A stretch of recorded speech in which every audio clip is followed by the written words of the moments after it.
welcome to Let's Talk About It with Xavia Fox. And this is First Financial Friday. It's the first one of the year. My mom went to the hospital last month, so we didn't get to come on and share all these wonderful things that Boca has for us today. But we are here today and we are ready to learn some great stuff. If you're listening to us on Spotify, YouTube, Instagram, or Facebook, make sure that you subscribe or follow, whatever they tell you to do, so that you get notifications of the upcoming shows as well. How you doing today, Boca? Happy New Year. This is my first Happy time New doing the Year. show. Happy New Year. I'm doing great. Thank you for asking. I'm doing great. That is a good thing. So Yes. I know that, as a financial advisor, you are a busy man and this is one of your busy days. So go ahead and share with us what you think we need to know to kick off this new year. Okay, beautiful. So the main topic I want to broach today is volatility in the market. I don't know if you guys have seen the market was down yesterday, it's down today. A lot of people think it's because of the tariff talks, but just general nervousness in the market. When the market is nervous, tends to go down. You know what I mean? And so, Mm-hmm. yeah, when they can't put their finger on what they're going to do in the future, they tend to pull their money out and leave it liquid until they can put their finger on. And when people pull their money out of the market, that's when the market goes down. Okay. Mm-hmm. Mm-hmm. So I wanted to say something about the power of mutual funds and the power of just timing. Okay. So let me share my screen real quick. Okay. So the big difference in investing in the market through mutual funds versus investing in the market from individual stocks is this. Mutual funds are a group of stocks. Okay. So you can compare that to anything else that has a group of stocks in it, like an index. Like I don't know, are you familiar with the Dow Jones Industrial Average Index? I am. Okay, beautiful. So this is all an index means is the collection of stocks. And in this case, the Dow Jones, basically, they were looking to pick a set of stocks that represented the US economy, different sectors, different sizes of companies, things of that nature. Some that are growth mode, some are in stable mode. Most of them are in stable mode, right? Mature Mm-hmm. companies that represent, okay? So the main thing is the slide on the picture on the left shows the composition of the S&P 500 in 1976, about 50 years ago, okay? Gee. Then the picture on the right shows a composition late last year. Okay. I don't know if you notice, but there's only one company that's in the Dow Jones today that was in the Dow Jones 50 years ago. Oh, wow. Yeah, I brownie didn't know. points if you can think about the company, right? If you figure out which company it is, brownie points for that. But the main thing is that the Dow Jones, although some of the companies that were in 50 years ago, some of them are not even in business at all. They're out of business. You know what I mean? Oh, Yeah, because this has been so long. And some of the companies that are in now were not even started at that time. Do you know what I'm saying? okay. So the Mm-hmm. Dow Jones, it basically has all the current companies that are the representative companies, right? So with that being said, the Dow Jones in 1976 was at about 1,000. The Dow Jones today is at about 40,000. Ooh, wee. Yeah, big difference, right? Even Yeah. though most of the companies that are in it are not in it, and in some cases out of business. Wow. So what does that show you? That diversification, all the best current companies, you can't go wrong. You cannot go to zero. And a lot of people are worried because the market is going down right now, this and that, the other. But if you're invested in some kind of, you know, we call it ICVC, investment contracts, right? With multiple companies in it, you cannot go to zero, right? Okay. Not because of the market, because the whole mutual fund ain't going to zero, because all the ones inside are not going to zero, right? Right. And the mutual Okay. funds Mm-hmm. are protected with insurance, like just like the bank has FDIC insurance, the mutual fund companies, the top ones have SIPC insurance, right? So even if the mutual fund company went out of business, it's insured too, right? So I want to alleviate that point from people. Okay. All right. Okay. All right. So knowing that you're not going to go to zero, this is what most people are scared of, these ups and downs. Mm-hmm. Okay, so you see the ups and downs. We're in a slight down right now. Who knows how long it's going to last, which is a great buying opportunity, by the way. But that's another topic for another day. Yep. Yeah, Because I'm about to buy some yeah, stuff. absolutely. Me too. Me too. So, but you see, even though it's up and down, over the long run, it's up, and that was showcased from the 1,000 to 40,000, right? Mm-hmm. What you need to understand is there's been a study on the 10-year periods in the history of the market and the history of mutual funds. And over the last 100 years, there's been about, what, 90 10-year periods, something like that.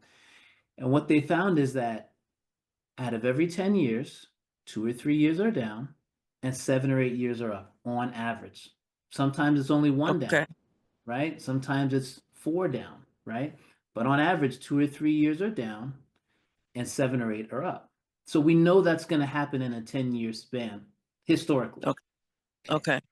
But the Okay. thing we don't know is which 2 or 3 years are going to be down. Right. You follow me? Mm-hmm. So if the first 2 or 3 years are down, you're going to need the other 7 or 8 years to make up for it.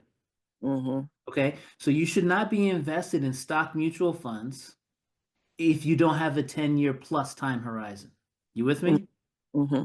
If you have a 10-year plus time horizon, you're going to be good to go. Mm-hmm. Because any downs that you suffer in the short term will be made up for in the long term. Mm-hmm. Okay. You Mm-hmm. don't invest in a stock mutual fund for 1 year. You're not trying to get a return in 1 year because that year might be the down year. Right. Right? But if you have 10, 15, 20 years, a long time frame until you need the money and you don't need to dip into it, don't need to do anything, rest assured you're going to be good. Okay? Okay. Because what we know is the only thing that's certain about the market is uncertainty. Right. You know what I'm saying? Mm-hmm. I don't know if it's going to be uncertainty today. Right now it is, but there's going to be uncertainty sometime in the future. Like One of my favorite sayings is the only thing that's consistent in life is change. that's real. That's real. That's real. That's real. So you got to know what's going to happen. Do you know what I mean? And I talk to people about the fact that, like, if you know something's nature, let's say that you put a baby in a room with a bunch of paint. Now, for all you parents in the Mm. room, the paint is edible. It won't hurt them if they swallow it. You can clean it off them easily if it gets on them, right? But you put them in a clear white room, floors white, Mm. walls white, and you leave them for an hour and you come back and you're pissed off that there's paint all over the place. You crazy. That's your fault. You know what I'm saying? Exactly. You know what I Because mean? you already 'Cause know that's gonna happen. you know that's the baby's nature, Yep. right? Mess stuff up. That's the same thing as you put money in the market and then the next month, the next year it's down and you're upset. Well, you Mm-hmm. know the nature of the market. Right. Now, the thing is, if you left that same baby in that same room with a bunch of paint and the white walls and all that stuff, and you were looking for maybe some abstract art. What do they call that thing? The art that's like the little off the wall. You know what I'm talking about? A little off. Yeah, abstract. I think that's what it is. Abstract art. Okay, so you're looking for abstract art, and you come back, you find abstract art. That's what I was looking for in the first place, right? Mm-hmm. If you and what you're looking for in the market is long-term growth, no matter how messy it looks in the short term, right? Then you're not going to be disappointed. Now, if you have a short period of time, you should not be in stock mutual funds. You just should not be in it at all. You know what I'm saying? So that's the thing. So the other thing that is cool about it is this concept called dollar cost averaging. And I'm just going to get a little overview on dollar cost averaging, which is this. Let's say you buy a mutual fund at $100 a share, okay? And it dips down to $80 a share, okay? And what you'd have to do to break even again is wait for it to come back to 100, then you would break even, okay? But if you bought at $100 a share and when it dipped down to 80, you bought at $80 a share, the same Yep. amount, right? Mm-hmm. And your average cost per share is $90, right in between. Yep. Right? Now you don't have to wait for it to come back to 100 to break even, Right. right? If it comes back to 90, you're going to break even. And Yep. anywhere above 90, you're going to break even, right? because you Yep. lowered your cost per share on average, right? Yep. So when you Mm-hmm. see these dips in the market, why me and you were talking, or you and I were talking about this is a good time to buy because we get to lower our average cost per share, which makes it easier for us to break even and easier for us to make money. Mm-hmm. You understand what I mean? A Mm-hmm. lot of people, they pull their money out when it is going down. Which is crazy because now you're just taking that loss. You can't get it back. You're taking The the worst loss. thing you could do is Right. it's the worst thing you could do. Unless you immediately going to put it into something that's going to make more money than the market, right? Right. Most people, when they take it out, they just take it out and they leave it out. Do you know what I mean? And then they wait for the market to come back to put it back in. Well, what was the use of taking it out in the first place? Right? You're better off putting more money into that down market. Do you understand what I'm saying? So I Yep. just want to make that clear because there's a lot of uncertainty in the markets. There's a lot of uncertainty in the government, and what's going on. Tariffs that is the biggest one actually. But all the things that are going on, people losing their jobs, things of that nature. And so take some solace in the fact that this isn't the first time this has happened. Maybe it hasn't happened this way, but this isn't the first time it's happened, and it won't be the last. But if you're invested properly for your situation, you're going to be fine. I actually think this is a great time. They always say that there is a transfer of wealth.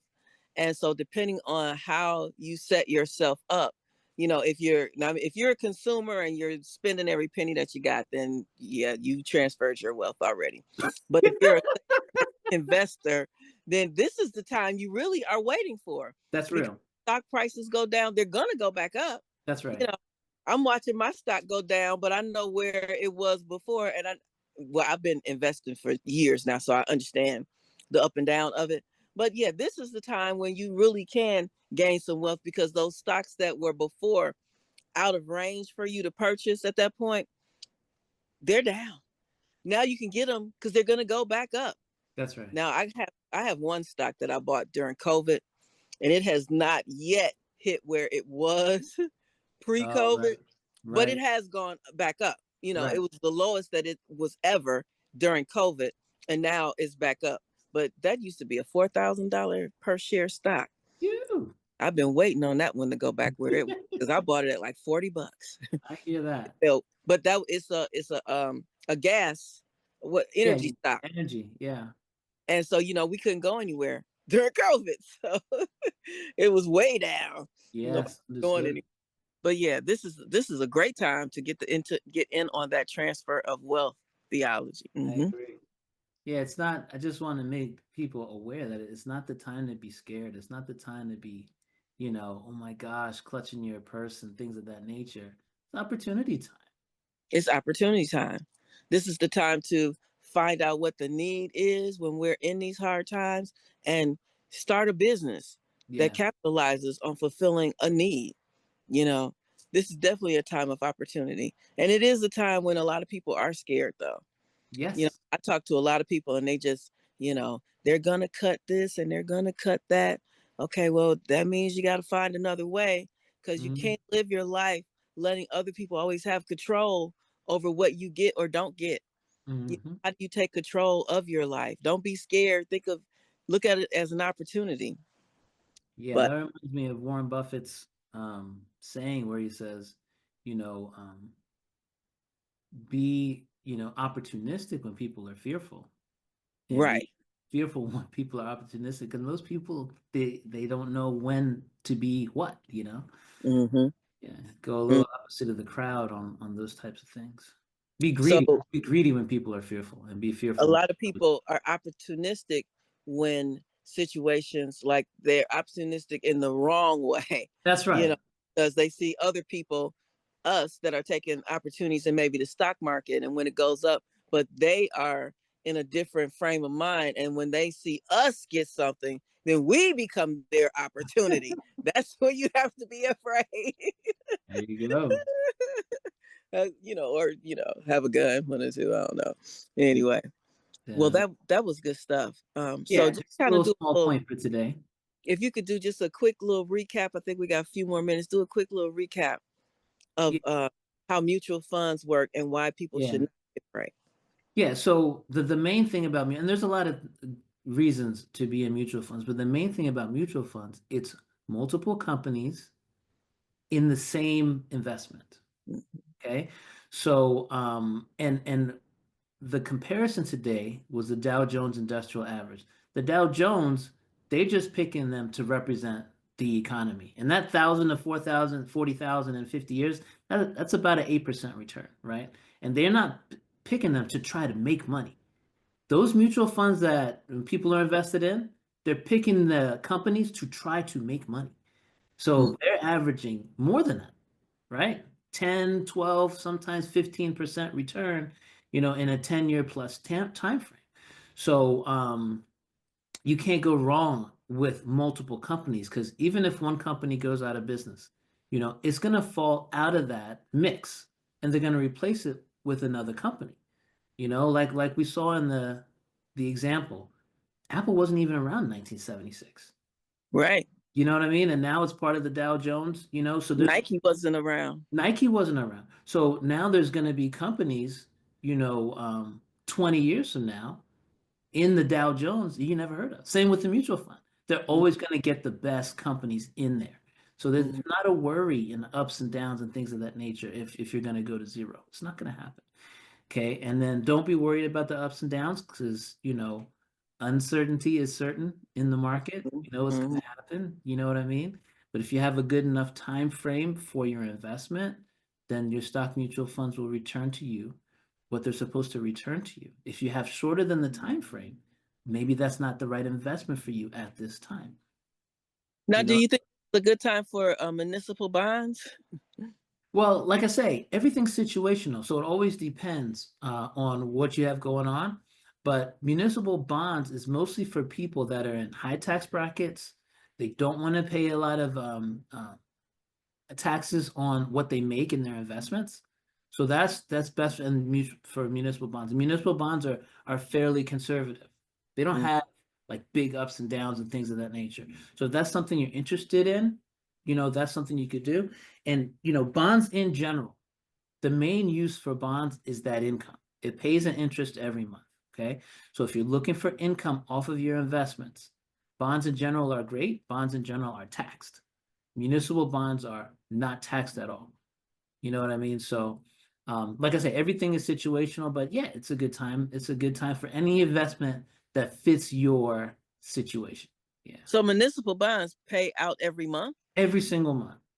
Ah, Pay out every single month. Yep, you get a check every single month. And if you don't need the money, it gets reinvested back into the bond. And then you'll get a check based on the money you put in, plus the interest you earn, you know? okay. Hmm. I don't know if I knew that part. Yeah, Maybe I wasn't listening as well as I thought I was listening. it's all So, good. started to dabble in the crypto world yet? Me myself, no. However, since this recent announcement, my wife, who is the smarter one of the two, Okay. has always said we need to get some. She said Bitcoin at the time, but we need to get some crypto just to have it. Not necessarily like we know it's going to be a great investment, but just to have it. And I do think it's always a great time for that. I wouldn't base my retirement on it. Mhm. Not to say you shouldn't, because like I don't have an opinion either way because I don't understand it that well. It's another thing Warren Buffett said he doesn't invest in stuff he doesn't understand. So I wouldn't do that, but that doesn't mean if you feel your knowledge base on it is good enough to make an investment and make investment decisions, then it might be a good thing for you. But I would get it just to have a little bit of it. Not a big portion of my net worth would be in it. Okay. And we still got a few more minutes. So I got another question for you. Yeah. And this kind of off topic, but kind of not. So I don't know if I think I mentioned to you that I was in a car accident, right? Yes. And Hmm. so it was a really bad car accident too. And I'm so grateful to be here and in one piece. Amen. Everything is Yes, all we're good. grateful too. But thank you. But I have to buy a car. So I Hmm. talked to a friend of mine and he told me, now I've always bought foreign cars, Honda, Lexus, those are kind of my cars, right? Toyota, that's what I'm comfortable with. But because of the tariffs that are about to be put on, you know, things coming from other countries, do you think buying a foreign car is a good idea, or do you think that the price of repairs and things will be affected because of those tariffs? Well, the price of repairs won't be affected because you'll be doing your repairs here, you know. But they So, have to ship in the parts and stuff, right? uh, I guess that's true. However, typically they house a lot of parts already here. Okay. Yeah, they don't have to go overseas to get them. Typically, they just go to some kind of warehouse or something. Now, I'm a novice on this too. You know what I mean? But I think they just order from a warehouse, local warehouse or whatever. At some point, it's going to be restocked from the foreign places, but not now. And the tariffs are not in place now. I heard he held off on these latest set of tariffs from Canada and Mexico. But I buy the best value. So if with the tariffs, it's still a good value for a Honda, which I feel, I have an Accord myself. If Mm-hmm. it's still a good value for a Honda, even with the tariffs, I'm getting it. So Mm-hmm. that's just me. Yeah, that's I'm just really, because I have not. So I get that, a lot of it is kind of forcing us to buy American so that we can have more American jobs, and that whole type of thing. I get that. But sometimes you really look at the quality of the product, Yeah, you absolutely. and how long it lasts. Like Mhm. my Honda probably would have lasted another 10 years had my daughter's guy at the time not put what was it, something for I don't know if it was antifreeze, I don't know, whatever, he put it in the wrong place Mm. and messed something up, and then that was it. So, but as far as how long those vehicles last, they just seem to last so much longer. My Lexus, I flipped it. It had over 200,000 miles. We were heading on toward 300,000 miles. you know Yes. So Yeah. that's my comfort level. And I heard what he said, and so I was just kind of asking different people what they thought. And so I just thought I would ask you because I'm sure that you're very knowledgeable on what's going on with our president as well. Yeah. So I thought I'd ask you to see what your thoughts were. It's all about value to me. If it's Yeah. still the best buy for the buck, I'm gonna get it. You know what I mean? If it's not, then I'll look somewhere else. All right. Okay, well, I don't want to draw it out any longer because I know that you have busy things to do with people's money today. And I got a few things too because I have to go find a car. I have to buy a car by tomorrow. So Wow. the pressure is on. That's Yeah, right. I don't know what I'm going to wind up with, but I'll let everybody know on the next show for sure. So Cool. thank you for sharing your knowledge with us as always. Did you have any final words you wanted to? No, that's it. That's Okay. it. All right, so we're gonna check out the mutual funds, and I was actually pretty shocked that we could have. What did you say, 40,000? Yeah, the The Dow Dow is Jones, right now 42, 43,000 somewhere in there. and in 1976 it was 1,000, It was actually 975 average for the year. and there's only one company that's still in there. Is that That's right. McDonald's? Yeah, that's right. That's funny.